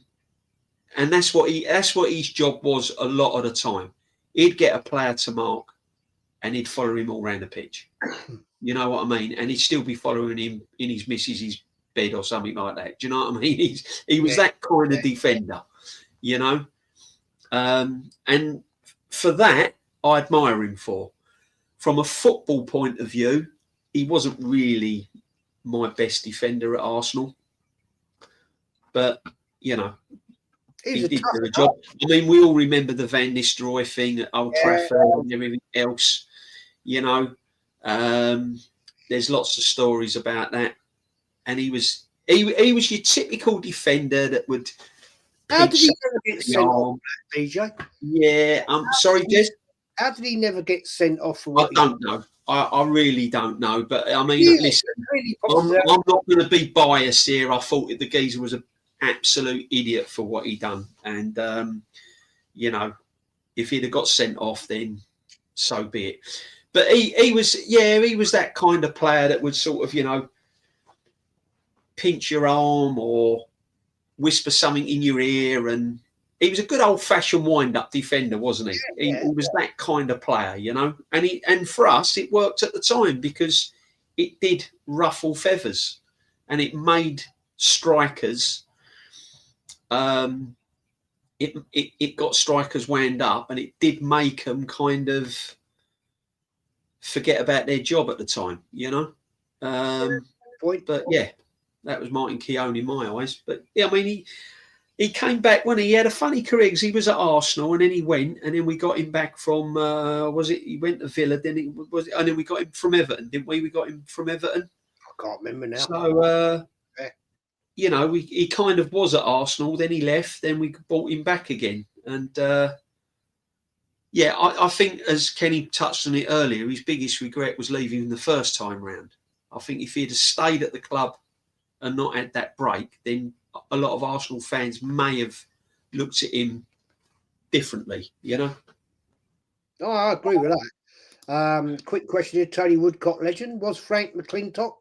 Yes, he was, mate. He was the captain. 100%. Yeah. He was the captain. You know what? Sorry, taking up the point in Martin Keown, I always felt Martin Keown felt underappreciated by Arsenal people, fans, and underappreciated by the club. And he had a fixation with Tony Adams. There was always this rivalry with him and Adams, especially when they were in the junior ranks. Both born in 1966. Yeah, and it was a case where I don't think Adams saw himself as a rival to Martin Keown, but Martin Keown very much looked at Tony Adams, and I know that he was very hurt when Tony Adams, when he talks about his best defensive partner, he picked Steve Bould rather than Martin Keown. Yeah. As much as you talk about Martin Keown, one thing Martin Keown had, he had pace, genuine pace, which a lot of the defenders we talk about didn't have. He had real pace. Another thing as well, John Hartson tells a story about in training, Martin Keown, he wasn't a person who lifted heavy weights, but he was thin but strong. But it was always elbows in you, bones, knee in you. But he always made sure he got the bony parts of your body. And that kind of toughened up John Hartson when he did play big games. But Martin Keown, you've got to give him credit because he was part of the he was part of the 98 double winning side. And he was he was definitely the 99 side was actually a better defensive unit than the side that won the double in 98 because that conceded only 16 goals. Was it 16 or 18 goals? And when you talk about Arsenal defenders, you know, Martin Keown would be up there, but it was a case where you can understand the underappreciation because when Sol Campbell came to the team, who went out of the team? Martin. He was a bit of a fall guy for us, wasn't he? Yeah, he was always a fall guy. But he still made a credible amount of appearances. And when we brought him back in 93, we played him in midfield sometimes. Like he was part of that midfield that was supplying Ian Wright with balls over the top. You know, he was playing sometimes alongside Selly and sometimes along Hillier. And then he got his chance to defence because George Graham didn't play him in defence, he played him in midfield. But it was only, I think, when Arsene Wenger came, that Arsene Wenger gave his head because Steve Bould was getting to his mid-30s, and that was a time where it was Keown's turn. But he was a great servant for us. He absolutely loves the club. But as you say, now he's a company man. And I think the reason why a lot of people are company men, and it's not just ex-players, it's fans as well. Arsenal doing a great con trick on everyone. The biggest con trick I could do to both of you two is to invite you into my home, treat you with kindness, show you what I want you to see about things, about my methods, make sure that I taught you through it, lead you by the hand, let you into press conferences, and once you have that, run of my home, because I invited you in the bosom, you have to you get bought by the club, and that's if you think about AFTV, certain YouTubers, ex-players, they've all been brought into the bosom of the club, and Mick Arteta's very clever in getting people on side. If you think about All or Nothing, they followed the club around for a year. You're trying to tell me that 6 1-hour tapes covers every day of that year? No, it don't. They showed you what they want you to see. And what happens with Martin Keown, the reason Martin Keown is very much a Mick Arteta fan is because Mick Arteta let him into the circle of trust. He personal. Yeah, absolutely. 100%. But he played a lot of games for Arsenal, Keown, didn't he? I mean, over 400, which ain't nothing to be sneezed at. So, no, I mean, listen, he was, to me, on a football point of view, he wasn't silky brilliant, but as a defender, as in following instructions, getting in people's faces, mixing it up, he was quick. Very quick. Yeah. And he was a bit of the fall guy, but he was very, very quick, and he did cover a lot of ground. But again, solid defender, solid. Yeah, I mean, I think I honestly sometimes think some of our defenders just don't get the credit. Oh, no. Paul, I'm going to come back to this, mate. Right at the end, we're going to come back to this on that one about that. I think. What about the Toure and Campbell partnership? Oh, yeah. Yeah. I mean, what about that? Toure was a player. Yeah. That he's most humble. I remember going to visit my wife, who was then my girlfriend, after an Arsenal match, and she lived in Enfield, and I was at a petrol station, and this guy bumped into me, and he apologised. He was so apologetic, and when I got talking to him, he was the most humble man I ever met. It was Carlo Toure. That's because you look like him, isn't it, Kenny? That's what it is. Yeah, but I'll tell you one thing about Carlo Toure. Because I was a bit older than him, he had more respect for me because I looked older because I was older than him, and he was very relevant. But one thing about Carlo Toure, he's grateful for everything he had in his career. Oh. He absolutely loved playing for Arsenal. He was, he would do anything for the club. He was very hurt because he felt William Gallas took advantage of the fact that he had reverence for older people. But as a player, honest Joe, but bloody good for us. Started at left back, played at right back. But when he played up in defence, after we lost Tony Adams, flawless. What about Lauren? What do you reckon about Lauren? Do you reckon he was up there? He was a person that I wouldn't mess around with. If you touched any of his teammates, as Freddie Lundberg said on BBC, if anyone got involved with me, my mate Lauren would kick the shit out of them. Yeah. She said it on Match of the Day too. But yeah, he was a good footballer as well. He came as a holding midfielder. At right back, he was brilliant. I think Arsene Wenger's biggest mistake was replacing him with replacing him. Who did he replace him with? Sanya? No. He replaced him at right back by the guy Ibue. Ibue, that's it. Yeah, I was trying to think. It was one of them. That was a mistake. Yeah, that was a mistake. I mean, getting on to, Kolo Toure, 300 and something. I mean, he was one of my best defenders as well. Very, very good on the ball. Read the game. he came from an unknown team, though, didn't he? I mean, where did we get him? If Cote d'Ivoire. He came from a team Cote d'Ivoire. I'll tell you the team, ASEC Mimosa or something like that. They were called ASEC Mimosa or something like that. It was called. So again, he was picked up from pretty much unknown, and the partnership he had with Soul was just Soul Campbell. It was. We haven't even mentioned Sol Campbell. I know. We'll get on to him. But Lauren was he was kind of like a better fullback than, similar to Thomas Partey, but he was better at fullback than Thomas Partey, if you like. You know, very good on the ball, good passer of the ball as well, Lauren. The thing is, it's quite interesting. Like, we've been talking about this for nearly an hour and a half, and people are relating, saying about like Tony Woodcock, Willie Young, Frank McLintock, Ashley Cole, Lauren, all these players. Nobody's mentioned any of our defenders now. No, says it all, doesn't it? Bit weird, says it all, doesn't it? Yeah, but they're right not to. You think about it. One of the things that, if you look at the second half of Arsene Wenger's reign, one of the things we got criticised for was our inability to defend. So you can't mention any of them. You can give. You may look at Mertesacker and you think, right, he's an honest pro. I liked him because of his attitude. You may mention Koscielny. You may even mention Vermaelen.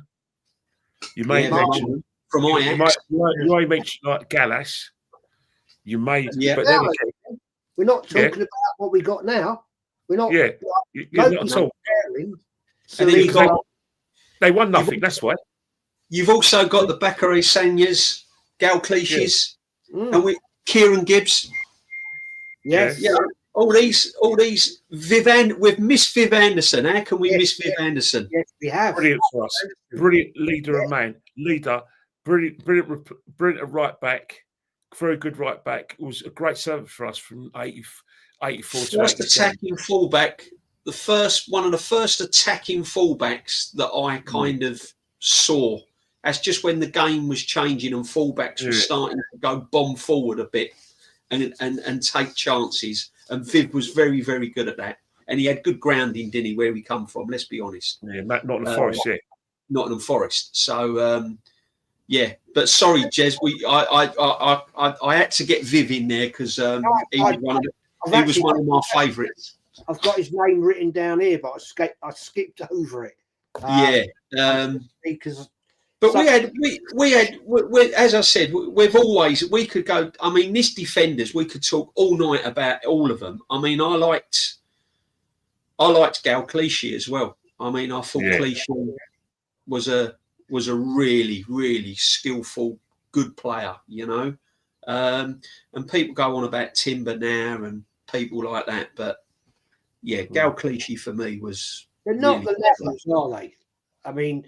We had diehards. I mean, let's talk about the man, right? Sol Campbell. Campbell nicked him from Tottenham. You know, real probably one of our greatest ever players. Yeah, real coup there, nicking him from Tottenham.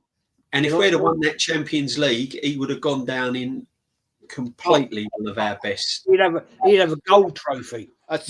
He'd have a gold. Parallels, isn't it funny? In parallels, he was Tottenham's best player and captain, and he come to Arsenal. Very similar to Declan Rice, probably their best player, captain, comes to Arsenal, and they're both hated by the fans. Even though what they've done, they're both hated by their fans. So, rightly so, done. What a signing Sol Campbell was, and all credit to Sol Campbell. You know, he was probably a bit like Ashley Cole at the time. And we got him for nothing. We got him for absolutely nothing. Yeah, we stole him. And brilliant player. Yeah, I love him. You know, Kenny, Sol Campbell. Sol Campbell's excellent in the air, very, very quick, and he was built so wide. It was hard to hold him off. I remember. I know Everton fans don't want to hear this. I remember him giving Jonathan Ferguson an absolute bashing. They won the game, obviously, but I remember Sol Campbell grabbing Jonathan Ferguson around the neck, throwing him around the ground, and slapping him up because Jonathan Ferguson kept on trying to do things and winding him up. And Duncan Ferguson loved it because he's thinking, hang on here, I've got a guy who's not scared of me. But Sol Campbell was the glue that, he was the last piece of the jigsaw. Because you think about 98, when we won the double, we didn't win anything for 4 years. And getting Sol in, and they would have another period of domination from about 2002 up until 2005 when we won the league. But when you think about Sol Campbell, for those 4 years, you have to appreciate it, and you have to forgive the last month when he had a nervous breakdown, when his personal problems were getting his football, to the extent that the West Ham game, where West Ham beat us for 3-2, he was responsible for both goals, and he just completely had a nervous breakdown, and he wouldn't come out for the second half. And it was a case where we bought it was the guy from Switzerland, Senderos, who was never an Arsenal player. He was never an Arsenal player, but he was effective.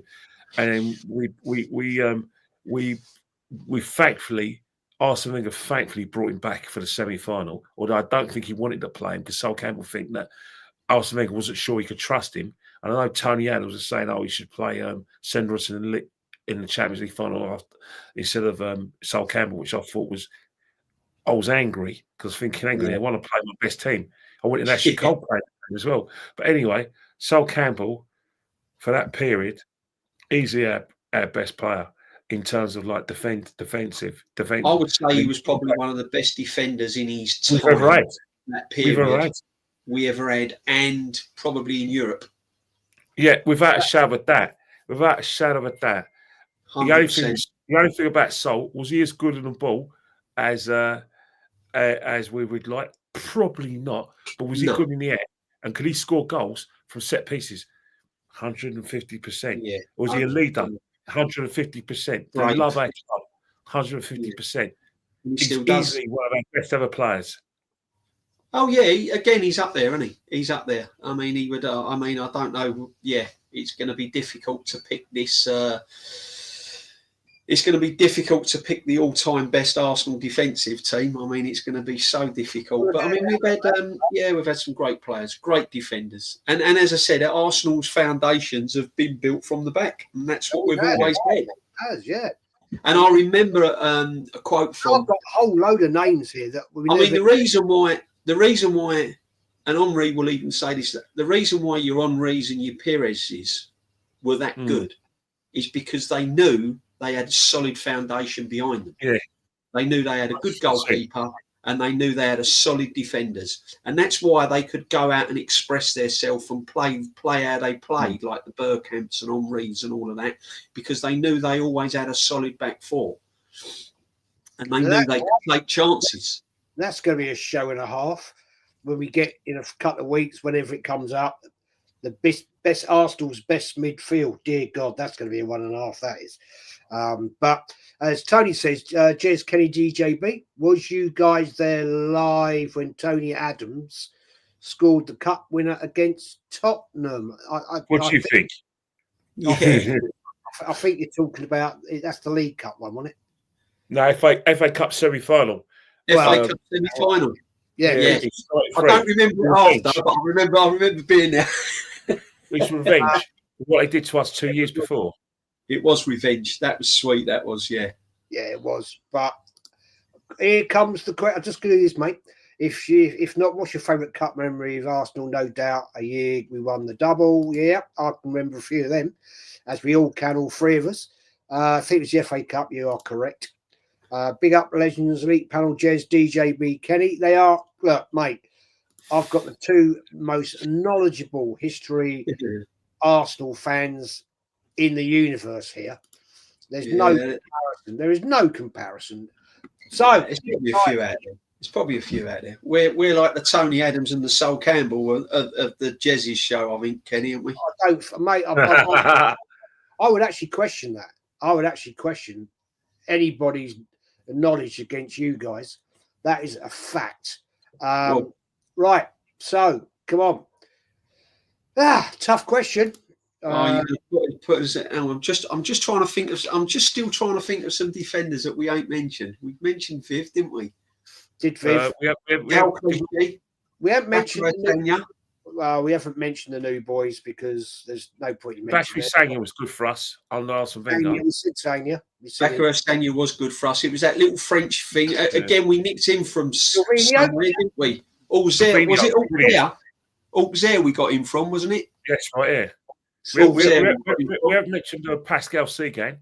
Oh, Pascal Sigan. We haven't mentioned Koscielny. We did. And there's a German guy that no one wants us to mention. A German Albanian. No, the German Albanian guy with blonde hair. No one wants to talk about. No. You can't talk about it. Scalacci. You get look. Jez doesn't want his name mentioned. You mentioned him. Got him in. Huh? Oh yeah, yeah. I know. Right, do you know what though, guys? Do you know what? He was funny when he Mustafi. Oh bloody hell! I rated Koscielny. I thought Koscielny was a good, intelligent defender. Yeah, he was solid. He was a good defender, and again, lots of goals. And I like Thomas Vermaelen as well. Vermaelen, I don't think we got the best out. I don't think. Yeah, I mean, it's Thomas Vermaelen, but you know Thomas Vermaelen on the pitch, a great player. Off the pitch, he was a pain in the arse and a pork chop. And his attitude, he had a bad attitude. Horrendous attitude problem, horrendous disciplinary problem. To the extent even Arsene Wenger lost patience with him. He was a nightmare to manage, wasn't he? Got him from Ajax, 13 goals. So he was a captain who put people down, and that's not how he did things at Arsenal. No. He went to Barcelona, didn't he? And didn't quite get into the team, did he? Really, he was a sort of fringe player, wasn't he? We got good money. I mean, you got to remember as well. A lot of these defenders, we made a lot of profit on. We made a lot of profit on these defenders. You know, right, gentlemen. What would be your best back four and goalkeeper? Oh, 1970 to the present day. Jeez. I knew this was going to come up. This is going to come up on every history channel, isn't it? This is tough. David Seaman. Yeah, I'll go. I'll tell you what, Kenny, we'll go together, right?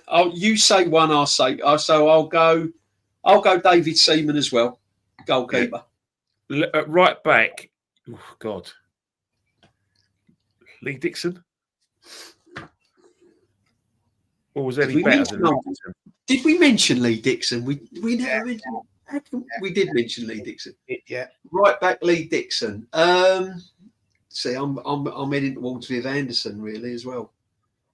Viv Anderson gave us more legs, didn't he? He gave us legs and pace. See, it depends what we're going for, really. And he was good at set pieces as well. Good at set pieces. I'm gonna go the other way. I'm gonna go Viv Anderson. All right, Viv Anderson. What about left back? I'm writing this down. Right, Seaman. Right, Kenny's gone for Lee Dixon. I've gone for Viv Anderson. Gone Dixon. Right back, yeah. Dixon. Left back. Oh, left back. It's got to be, isn't it? Who are you going for, Kenny? Dixon. There's only one. I'm going for Kenny Sampson. Yeah, it's got to be in it. Oh, I don't know. Ashley. I hear you. In fact, both of them are good calls. Both of them are good calls because they're both great. I think Ashley Cole, if he was playing today, you would be able to put a price tag on him. True. Personally, Ashley Cole was 10 years ahead of himself. Ashley Cole can play. Let's have that.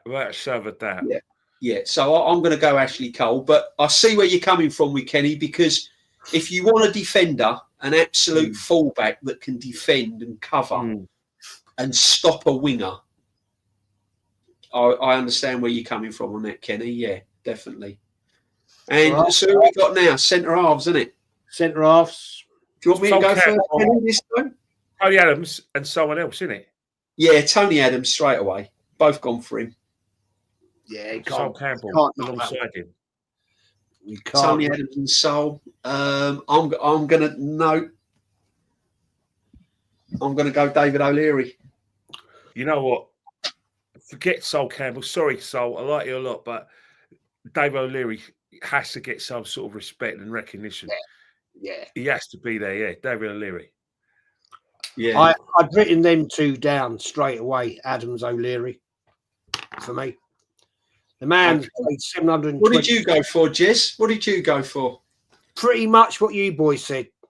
Who did you go left back? Ashley Cole or Kenny? I went Kenny Sampson. Yeah. I was. I mean, I'm going to stick with Ashley Cole, but this is why this channel is so good, because it brings everyone in, and we've all got our own personal preference. But deep down, if you was to play my back four and play Yawn and Jezzy's back four, there wouldn't be you wouldn't be losing many games, would you? Not at all. I mean, look at the names that are coming up. Look at the names that are coming up: John Lukic, Dixon, O'Leary, Adams. Well, Lukic is a guy. Lauren Adams Campbell. That's interesting how they've put Lauren in there. I can see it again. I can see it, guys. Yeah, I can see it all day long. 100%. No one's wrong here. No one's wrong. That's the thing. There is all these nothing guys wrong. except for Sanford that won the league. Andy Linnigan. No, not, yeah, must have. I'm not I sure think about Andy Linnigan, but yeah. Andy Linnigan up against. He's won a medal for us, hasn't he? Yeah. Tony Adams threw him over his shoulder, didn't he, and injured him for like 9 weeks. Yeah. He dislocated his shoulder, take it, didn't he? Yeah. After the League Cup final. Any question? I've seen recently how home fans are trying to start their own ultras, but to have a firm where the UK fans can look on it. No, but do you know what? When you talk about defend, if you was compare today's defenders, as in Gabriel and Saliba, you can't deny that they are good defenders. They are brilliant defenders. All of them. Absolutely brilliant defenders. I think it's the There's no doubt about it. I'll tell you what we could do. Next week we'll do the goalkeepers, right? We'll do the goalkeepers. That'd be interesting. And then the week after, if we do goalkeepers, believe it or not, although you know we don't talk about him much, we always associate him with football focus. But Bob Wilson he won a double, didn't he, with us? Yeah. Bare hands, Bob. Bare hand. See, you've got to remember, goalkeepers never wore gloves in them days. Sorry, Pat Jennings didn't wear gloves. Pat Jennings didn't wear gloves, nor did Bob Wilson. Have you seen Rob Green's fingers? Have you seen his fingers? I think that goalkeepers should wear gloves because I've seen some of their fingers, and especially some of them are bent the wrong way. You've got to wear these. With today's players, you've got to wear padding and gloves. It's the old Wilson V, wasn't it? I think he's famous for the old Wilson V when he used to catch the ball. It was perfect V, wasn't it? But we'll save it. We'll save it, Jez. The 79 Cup final. Hang on, who's he gone for there? I'm interested. Yeah. Seaman, Cole, Adams, Campbell, Lauren. Lauren's getting a big shout, isn't he? Yeah, he is. I mean, none of these are wrong. None of them are wrong because we had such quality in our defenders over the years. I mean, not one answer in here is you can say is wrong because we were that good with our defenders. But gentlemen, chat. Thank you, people that put super chats in. You're absolute legends. Great comments in here. Hopefully you all enjoyed it. I mean, here we are. Simpson, Dixon, Campbell, Adams, Cole. Yeah. Can't argue with that one. No. DJ, you're on a show tonight, I believe. Yeah, I'm on with Dan tonight. Should be interesting. Jez, all I can say is once again, thank you. We do this History Channel because we enjoy it and it takes us away from what's going on at the moment. It's something different to talk about, and it's respect to every Arsenal player in the past. And I think they all deserve our respect because they've given me a lot of joy over the years. So, yeah, no, it's a pleasure, Jez, because I really do looking forward to it. Kenny, thank you very much again, my friend. It's been an absolute pleasure. No, I've enjoyed this. I think this concept where the three of us go through, these great, teams and great players, and not just great players, good players as well, because if you look at the players we mentioned, some of them have been good servants. They haven't been great for us, but you get them in because they've given us some good service. And, we've got to reminisce because, believe it or not, there was an Arsenal before Arsene Wenger came to the football club. There was a club. 100%. It was, remember, the badge. Look at the badge that you got on your, your background, Jez. That was the badge I grew up with. You know what I mean? We get that badge. Yeah. No, honestly, it's been amazing. Jez, no, it's been brilliant. So what will it be, the goalkeepers next week? Next goalkeepers next Tuesday. And then the week after, I've got, look, I mean, it depends on what you guys want to do. It's up to you. I've got probably about 10 shows lined up for this. I'm not going nowhere. I'm up for it. Different I'm up for it. Comparisons, midfields. The comparison midfields will be. We could break it. I thought, you know what I thought I might do? I might get on opposing fans to talk about to discuss with us. Their opinions of their midfield. Brilliant. Whatever. Yeah, bring it on. Eown, talk about. Of course, we can talk about the great. Well, he's got some fantastic memories to talk about. Not the Forest. Things don't. And I'll tell you what, we're playing Forest tomorrow, and I've got a lot of respect for Nottingham Forest because I was a big Brian Clough fan. Back in the day. And no, I don't care what anyone says, no matter what team you support, no one can do what that man done for Nottingham Forest in this modern Derby. And Derby. Yeah. Champions Leagues or European Cup finals, Nottingham Forest. 2 on the bounce. Titles, 2 on the bounce. I mean, they were incredible. Absolutely incredible. Yeah, so no, that's great. I've got an idea. I'm trying to mix it up. The fact I've got you two gentlemen to actually play along in this with your knowledge, history. You've been there, seen it and done it. It brings so much credit to discussing the history.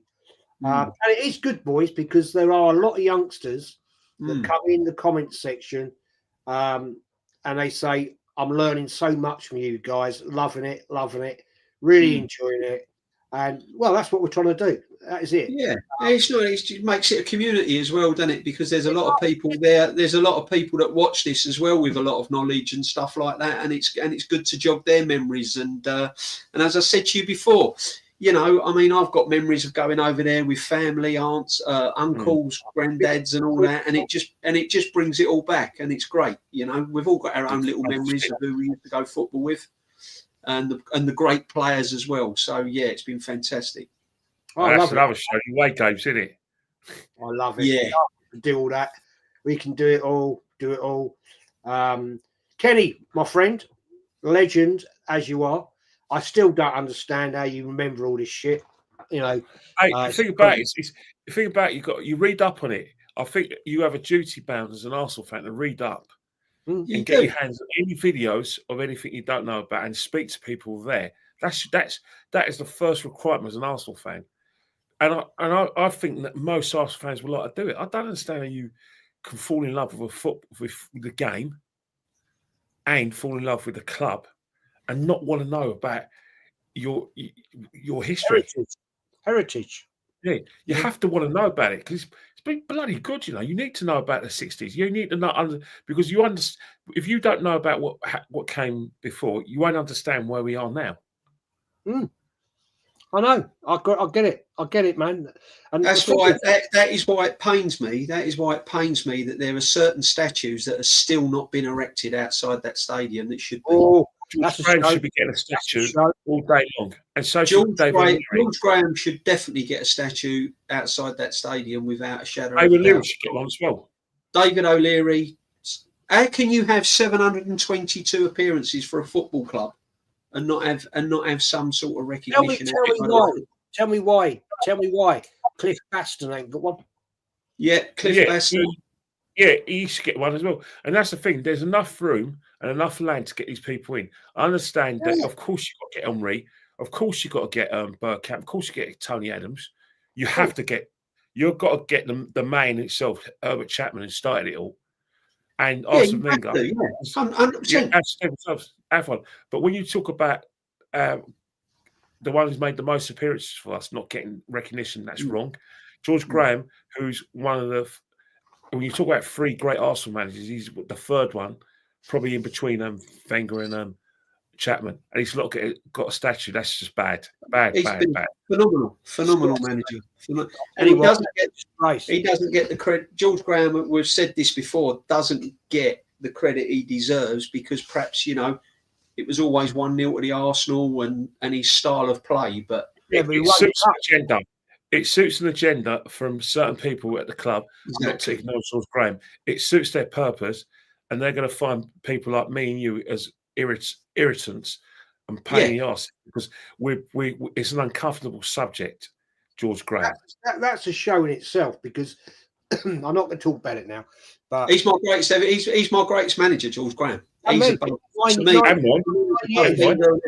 9 years, and look at what he won. George Graham is my all-time best manager at this football club. He's best manager ever. We'll talk about that another day, boys. Yeah, that's a show in itself, and I've got a lot of opinions and a lot of facts on that. Kenny, mate, please shout out your socials. You're on the show tonight with Dan Potts, I believe. And DJB. My socials is just Kenny Ken 1972, and as I said before. Just enjoy it. I just love football. I love watching football. Yeah, enjoy it. And I love sport in general. Obviously, you've got to go now, and I need a toilet. But so I could talk about cricket, but I don't think you're about that life. Ouch. I like me cricket. He don't know. Jez hates cricket. I like me cricket. I do like me cricket. Jez needs to go. I like me athletics as well. I like me athletics, the old school athletics as well. The old Steve Cram and the. I like the old velodrome. I love that. I fucking love that. Yeah, exactly. Love it. Don't understand it, but I love it. But gentlemen, enjoy your show tonight, Dan. And we'll do. I'm on Thursday night, 7 o'clock. Talking about what happened tomorrow night, whatever. And I love my fishing, Gary. You're not wrong there, my friend. You're not wrong there. And I'm not on Dan Potts' mate. I'm not on there. But these gentlemen will be. I'll probably watch it. And Keown needs this lesson. Yeah. Well, that's another story, mate. Yeah, Gary. Great fish you got there, mate. That big, lovely linear mirror carp. Beautiful. Gentlemen, as always, I'm going to take it easy, guys. But I'm actually going to play the intro. I love it. Yeah, go on, play it. Oh, play intro. Stay safe, everyone. Thanks for watching. See you next week. Come on, the Arsenal tomorrow night. Take care. Yeah, come on, Arsenal. DJ, Kenny, fucking legends. Take care. Take care, guys. All the best. Take care.